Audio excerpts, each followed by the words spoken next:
넉넉한 하나님의 은혜에 대해서 나누고자 합니다. 하나님의 사람인 바울 사도는 부활의 주님을 만난 이후로 오직 부활의 주님을 전하는 일에 전심전력하는 그런 헌신의 삶을 살았는데, 그에게 육체의 가시가 있어서 많은 아픔과 고통이 있었던 것을 알 수가 있습니다. 그 육체의 가시가 무엇이었는지 밝히지 아니해서 우리가 정확하게 알 수는 없지만, 육체적인 질병으로 인해서 매우 연약하고 활동하기에 불편했다는 것을 우리가 짐작할 수 있습니다.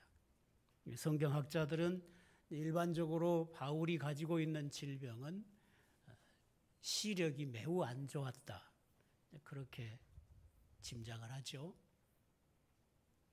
다메섹으로 가는 길에서 정오의 빛보다 더 밝은 빛으로 찾아오신 부활의 주님을 만난 후에 눈이 멀었었죠.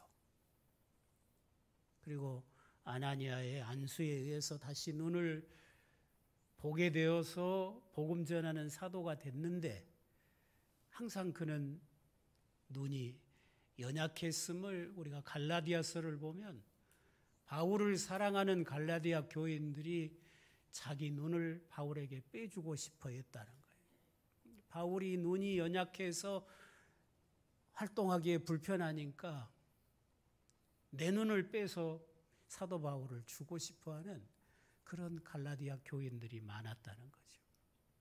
그리고 끝에도 보면 내가 큰 글자로 사인을 했다고, 그 갈라디아서 편지를 다른 사람을 대필자를 세워서 쓴 다음에 마지막 사인을 할 때에 큰 글자로 했다고 말한 것을 보면 눈 시력이 좋지 않아서 그렇게 했을 것이라고 짐작을 할 수가 있는 것이죠. 또 어떤 학자들은 바울에게는 간질이 있었다고 그렇게 말을 합니다. 바울에게 있는 질병이 많이 있었다고 학자들은 말을 합니다. 그래서 그가 육체의 시력은 좋지 못해서 세상을 밝히 볼 수는 없었지만, 영안은 누구보다도 더 밝아져서 예수 그리스도를 누구보다도 더 바르게 알고, 그리스도가 이루신 구속의 은혜가 어떤 것인가를 그 어떤 사도보다도 더 밝히 깨닫고, 로마서와 갈라디아서를 통해서 우리에게 그 복음을 전해주고 있는 것입니다. 그러나 선교 사역을 하는 일에 이 육체의 가시가 많이 불편했기 때문에 바울은 그 육체의 가시를 제거해 달라고 하나님 앞에 3번을 기도했다고 고백하죠. 그런데 주님의 대답은 내 은혜가 너에게 족하다, 내 은혜가 너에게 충분하다, 그렇게 대답을 하셨습니다. 바울의 몸에 육체의 가시가 있는 그대로 주님의 은혜가 바울 안에 충분하다고 말씀하셨습니다. 바울의 생각은 그 육체의 가시가 자기에게서 사라지면 주님의 은혜가 더 충분해지리라고 생각하고 기도했을 것입니다. 육체의 가시가 사라지면 더 많이 주의 일을 할 수 있고, 더 힘있게 복음을 전할 수 있고, 더 활동적으로 선교 사역을 할 수 있다고 생각을 했을 것입니다. 그러나 주님의 대답은 그 육체의 가시가 네 몸에 있는 대로 내 은혜가 충분하다고 말씀하고 있고, 오히려 내 능력이 너의 삶에 머물게 하기 위해서 그 가시가 너에게 있는 것이라고 대답을 하신 것입니다.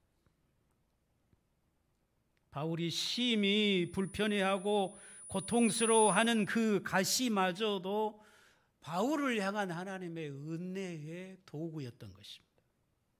하나님의 더 큰 능력이 바울 안에 머물게 하려고 하나님은 바울을 약한 자리에 두셨습니다. 바울이 스스로 강한 것보다도 약함으로 인하여 겸손히 강하신 주님을 철저하게 의지하게 하는 것이 하나님의 은혜와 능력이 바울의 삶에서 훨씬 더 크게 나타날 것이기에 하나님은 바울의 육체에 가시를 두셨다는 거죠. 하나님이 나를 자만하지 않게 하려고 아픔을 주시는구나. 내가 약한 것을 배경으로 해서 주님의 더 큰 능력이 내 삶에, 내 사역에 일하시려고 나를 약한 자리에 두셨구나. 그걸 깨달았을 때 바울은 자신의 연약함을, 자신의 육체의 가시를 기뻐할 수 있게 된 것입니다. 자기 안에 있는 고난을 기뻐할 수 있는 사람이 되었습니다. 바울은 단순히 자신의 연약함보다 하나님의 은혜가 더 크다는 것을 깨닫는 것으로 끝난 것이 아니라 자신의 연약함 속에서 실제로 하나님의 능력을 체험하는 그런 기회가 된 것이라는 것입니다. 바울은 고린도후서 1장 8절 9절에서도 보면 우리가 힘에 겹도록 심한 고난을 당하여 살 소망까지 끊어지고 우리는 우리 자신이 사형 선고를 받은 줄 알았으니 이는 우리로 자기를 의지하지 말고 오직 죽은 자를 다시 살리시는 하나님만 의지하게 하려 하심이라. 바울의 삶이라는 게 사형 선고를 받고 사형 집행을 기다리고 있는 사형수 같은 삶이었다는 거죠. 매일매일 언제 유대인의 칼에 의해 죽을지 모르는 그런 삶을 살았던 거예요. 이런 삶에 바울을 두신 것은 바울로 하여금 죽은 자를 다시 살리시는 하나님만 의지하게 하려 하심이다. 그렇게 고백하고 있습니다. 날마다 죽음이 눈앞에 있는 그런 삶들 속에서 하나님만 의지하고 살았던 것입니다. 저나 여러분에게도 육체의 가시는 있을 수 있습니다. 우리를 아프게 하고 고통스럽게 하는 연약함이 누구에게나 있습니다. 그 연약함을 가지고 죽은 자도 살리시는 하나님을 바라보고 하나님께 나아갈 수 있는 믿음을 가지시기를 바랍니다. 여러 번 기도했지만 그 가시가 제거되지 않을 수도 있습니다. 그러나 분명한 것은 우리의 연약함 때문에 하나님의 은혜는 더욱 크게 우리의 삶에 채워질 것이고 우리가 진실로 주님을 사랑하고 주님을 위해서 헌신하고자 한다면 하나님은 절대로 우리의 연약함 때문에 죄의 일을 이루지 못하도록 버려두지 않는다는 거예요. 우리가 진실로 주님을 사랑하는 삶을 살고자 한다면 하나님은 절대로 내 연약함 때문에, 내 부족함 때문에, 내게 있는 가시 때문에 주의 일을 할 수 없도록 버려두지 않는다는 사실을 믿으실 수 있기를 바랍니다. 우리의 연약함이 하나님의 능력을 끌어들입니다. 하나님의 은혜는 공경에 처하여 주를 바라는 자들에게도 언제나 달려오는 것입니다. 그러므로 아픔과 고통 속에서도 여전히 나를 향하여 넉넉한 하나님의 은혜로 말미암아 감사할 수 있는 그런 믿음을 가지시기를 바랍니다. 여러분도 여러분 삶에 있는 육체의 가시로 인하여 하나님을 기뻐하시게 되기를 바랍니다. 아픔과 고통이 있을 때 불평하고 근심하고 두려워하고 원망하고 하면 고통은 더 커지죠. 그리고 그 영혼은 점점 쇠약해져 갑니다. 그리고 헤어나지 못하고 넘어지게 되는 거죠. 그러나 가시로 인한 아픔이 있어도 그 아픔을 통하여 하나님의 더 많은 은혜가 내게 공급될 줄을 믿으면 분명히 하나님의 능력이 나의 연약함을 채우실 것입니다. 우리가 내 정욕으로 쓰려고 구하는 것도 아니고 더 힘있게 주님 섬기고자 무엇인가를 구한다고 합시다. 가령 주님을 위해서 더 많은 일을 하고자 하오니 나에게 물질의 은혜를 주시라고, 물질의 복을 주시라고 한다든지, 건강을 좀 회복해 주시라고 구한다든지, 아니면 우리 자녀들에게 있는 어려운 문제를 해결해 달라고 구한다든지, 기도하고 또 하고 기도하고 또 부르짖는데도 주님께서 내 은혜가 너에게 족하다, 내 은혜가 네가 그 어려움 속에 있는 것으로 충분하다, 오히려 네가 그 어려움 가운데 있는 것이 내 능력이 너에게 머무는 기회가 된다고 대답을 하신다면 여러분은 주님 앞에 감사하시겠습니까? 기뻐하시겠습니까? 늘 가난함을 핑계 삼는 성도들이 있습니다. 자신에게 물어보시기 바랍니다. 내가 정말 돈 많은 부자였다면 지금보다 훨씬 더 예수 잘 믿고 열심히 기도 생활하고 주님 위에 충성하고 교회 위에 헌신했을까? 물론 그랬을 수도 있겠죠. 근데 제가 보기에는 그러지 못할 가능성이 훨씬 더 많습니다.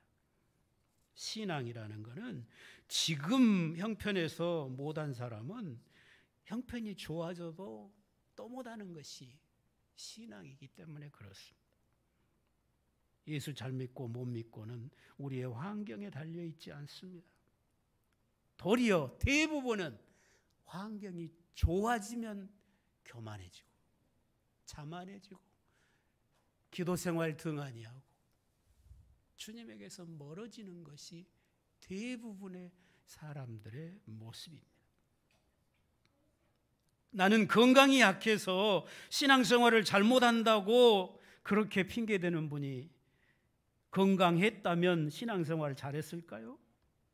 그럴 가능성은 희박합니다.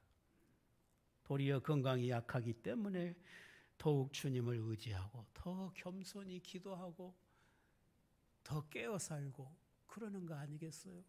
그러니까 하나님은 나를 주님 곁에 더 가까이 있게 하시려고 내 건강을 가져가시는 경우가 많이 있는 것입니다. 자녀 핑계 대는 분들이 자녀들의 길이 활짝 열리고 세상에서 아주 잘 되면 신앙생활 정말 잘 했을까요? 제가 보기에는 아닙니다. 자녀에게 큰 어려움이 있어도 주님 앞에 기도할지 모르고 주님 앞에 엎드려 부르짖을 줄 모르는 부모가 자기 자녀가 평안하고 잘되고 염려 없으면 기도생활 잘할까요? 깨어 살까요? 천만의 말씀이에요.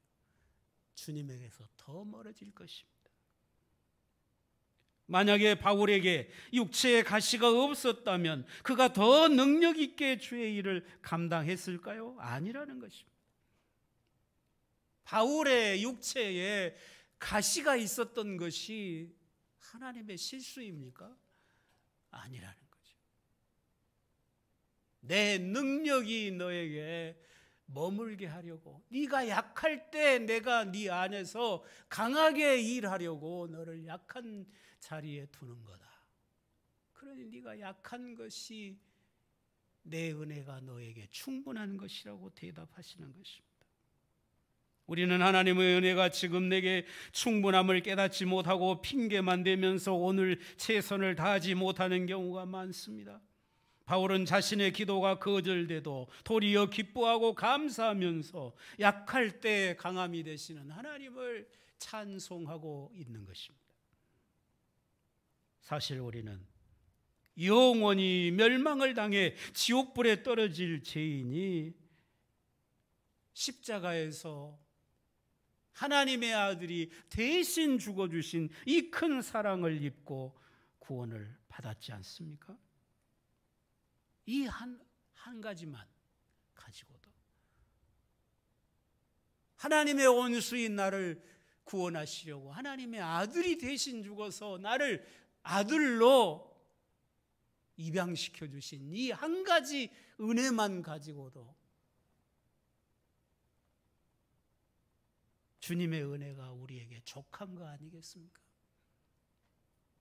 내가 아무리 세상에서 낮아져도 가난해도 비천해진다고 해도 핍박을 받는다고 해도 구원받은 이 한 가지 사실만으로도 주님의 은혜가 족하지 않습니까?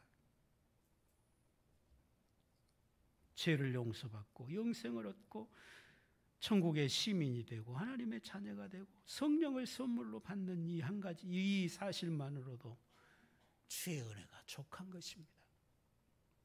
영생이나 천국으로 만족하지 못하고 다른 사람만큼 내가 더 갖지 못했다고 감사치 못하고 기뻐하지 못한다면 그건 온전한 믿음이 아닐 것입니다. 비천한 내가 구원을 받아서 주님의 몸인 교회가 되고 교회의 일꾼이 되어 주님과 함께 일하는 자가 된 것만으로도 주의 은혜는 내게 부족함이 없는 거 아니겠습니까? 주님을 위해 충성하고 헌신하다가 장차 주님의 나라와 영광을 기업으로 받게 될 그것만으로도 충분한 것입니다. 이것만으로 충분하고 충분하기 때문에 사도들은 세상 것 다 버리고 주님만을 위해서 순교하기까지 충성했습니다. 그런데 이 시대의 많은 사람들은 세상 것으로 배불러지니까 주님을 다 떠나고 있는 시대가 됐어요. 육신이 평안해지니까 이제는 주님을 멀리하는 시대가 되었습니다. 바울이 시력이 좋지 못해서 세상 것을 바라보기보다는 오직 주님과 주님의 영광과 주님의 나라를 바라보고 있을 때 육신의 눈이 온전한 사람들은 세상 것만 바라보고 세상 영광만을 쫓아가는 그런 상황이 된 것입니다. 사랑하시는 성도 여러분, 주님의 은혜가 여러분에게 바로 지금도 충분하다는 사실을 아시기를 바랍니다. 육체의 가시마저도 은혜의 방편으로 사용하시는 하나님 앞에서 우리가 염려할 것이 없다는 것이고 두려워할 것이 없는 것입니다. 하나님의 은혜는 우리 자신의 약함도 감사할 수 있게 해 주십니다. 우리가 약함을 기뻐할 수 있다면 더 많은 하나님의 은혜가 내 삶에 쏟아져 흘러 들어오도록 수문을 여는 것과 같을 것입니다. 바울은 자신이 약함으로 하나님께서 자기 안에서 이루실 능력의 일을 알았습니다. 약한 자신 안에서 일하실 하나님의 능력을 보았기 때문에 내가 이제부터는 나의 약함을 자랑하리라고 고백합니다. 사람들은 다 자기 강한 것을 자랑하죠. 자기 잘난 것을 자랑합니다. 그런데 바울은 자기의 약한 것, 능욕받는 것, 핍박당하는 것, 자기의 연약한 모습들을 자랑하겠다고 말하죠. 왜요? 내가 약할 때 주님이 강하시기 때문이었습니다. 여러분이 주님을 진실로 사랑하신다면, 그리고 여러분의 주님을 위해 헌신의 삶을 살고자 하신다면 주님은 분명하게 말씀하실 것입니다. 내가 가진 능력이 충분하니까 너의 연약함은 문제되지 않는다. 내가 가진 능력이 충분하니 네가 약한 것은 문제되지 않는다고 말씀하실 것입니다. 너는 연약해도 괜찮다. 여러분, 자신의 연약함 때문에 여러분 모두가 주 앞에 기도하게 되시기를 바랍니다. 기도하는 자라야 주의 은혜가 내게 족함을 아는 것입니다. 기도하는 자라야 내가 약할 때 주님의 강하신 능력이 내 안에 머무는 것을 체험할 수가 있는 것입니다. 그냥 약하면 약한 대로 능력이 아니라 자기의 연약함을 알고 그 연약함을 가지고 주님 앞에 겸손히 주님을 의지하고 구해야 된다는 거죠. 그래야 주님이 그 연약함을 능력으로 채우시는 거지. 약한 것만 핑계 삼고 주저앉아 있는데 저절로 주의 능력이 역사할 리는 않지 않습니까? 감사함으로 아뢰는 기도와 간구가 없으면 여전히 우리는 약할 뿐입니다. 여전히 우리는 충분하지 못할 뿐이고 여전히 염려와 근심과 불평과 두려움 속에 살아갈 수밖에 없지 않겠습니까? 우리는 왜 믿음의 기도로 자신의 약함을 주님의 강하신 능력이 일하실 기회로 만들지 못하겠습니까? 지금 여러분이 근심하고 염려하고 두려워하는 일들이 크게 기뻐할 이유로 바뀔 수 있기를 주의 이름으로 축원합니다. 그러려면 겸손해야 되죠. 겸손히 주의 은혜를 구하는 자가 되어야 합니다. 저와 여러분에게 베풀어진 은혜만으로도 감사하기에 충분함을 기억하시기를 바랍니다. 아무리 가난해도 주님의 은혜가 우리를 영적으로 부요하게 하기에 충분합니다. 우리 몸이 아무리 병들어 있어도 주님의 은혜가 우리의 영을 날마다 새롭게 하고 우리의 영을, 우리의 속사람을 날마다 강건하게 하기에 충분함을 믿으시기를 바랍니다. 우리는 주님의 은혜를 모르고 교만한 자가 돼서는 안 됩니다. 교만은 패망의 선봉이고 하나님은 교만한 자와 싸우십니다. 하나님께서는 바울이 교만해서 하나님을 대적하는 자가 될까 봐서 겸손한 자리에 머물게 하시려고 육체의 가시를 바울에게 주셨다는 거예요. 지금 여러분에게 어떤 가시가 있든지 어떤 연약함이 있든지 어떤 고통이 있든지 그것으로 인하여 더 겸손해질 수 있기를 바랍니다. 주님은 겸손히 기도하는 자에게 다가오십니다. 겸손한 자에게 충분한 은혜를 주십니다. 모든 여러분의 염려를 기도와 간구로 바꾸실 수 있기를 바랍니다. 그러면 가시도, 여러분을 아프게 하는 그 가시도 주님의 은혜의 도구로 바뀔 것을 믿습니다. 하나님의 능력이 여러분 안에 머물게 되는 기회가 될 줄로 믿습니다. 여러분이 지금 어떤 상황이든 어떤 모습이든 하나님의 은혜면 족한 것입니다. 하나님의 은혜는 우리의 모든 것을 충족시키기에 충분합니다. 하나님의 눈에는 건강한 몸으로 지칠 줄 모르고 온 세상을 쏟아지는 사람보다 비틀거리면서도 주님 앞에 나와 엎드려 기도하는 성도를 훨씬 더 아름답게 보십니다. 여러분에게도 하나님께 감사할 이유가 충분히 있음을 잊지 마시기를 바랍니다.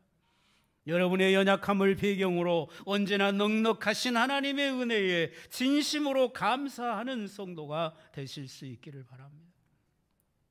나의 연약함과 부족함을 깨닫는 순간이 하나님의 은혜, 하나님의 능력을 경험할 기회가 되는 것입니다.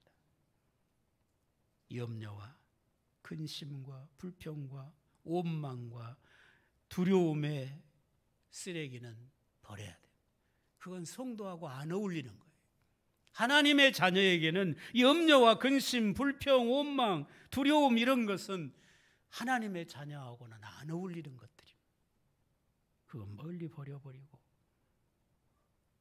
다른 사람이 가진 것을 왜 나는 안 가졌냐고, 왜 내게는 없느냐고 투기하고 불평하지 말고 이미 내게 주신 은혜에 감사하고 내게 주신 은혜가 충분한 것임을, 내 심령에 충분한 것임을 기뻐하고 감사하면서 여러분의 연약함을, 여러분의 그 육체의 가시를, 여러분에게 있는 어떤 아픔들을 하나님의 은혜가 머물 수 있는 기회로 만드는 성도가 되시기를 바랍니다. 우리의 약함이 아무리 크다고 할지라도 하나님의 은혜가 더 넉넉합니다. 우리의 부족이 아무리 크다고 할지라도 하나님의 은혜는 우리의 모든 부족을 채우기에 훨씬 더 넉넉함을 믿으시기 바랍니다. 믿고 하나님을 향해서 겸손히, 하나님의 은혜 없이는 나는 살 수 없다는 것을 늘 고백하면서 겸손히 하나님의 은혜를 주목하고 구하면서 사는, 그래서 여러분의 연약함이 하나님의 능력이 채워지는 기회가 됨을 이론으로 아는 게 아니라 실제로 삶 속에서 체험하고 사시는 그런 믿음의 성도들이 되실 수 있기를 주의 이름으로 축원합니다. 기도하시겠습니다.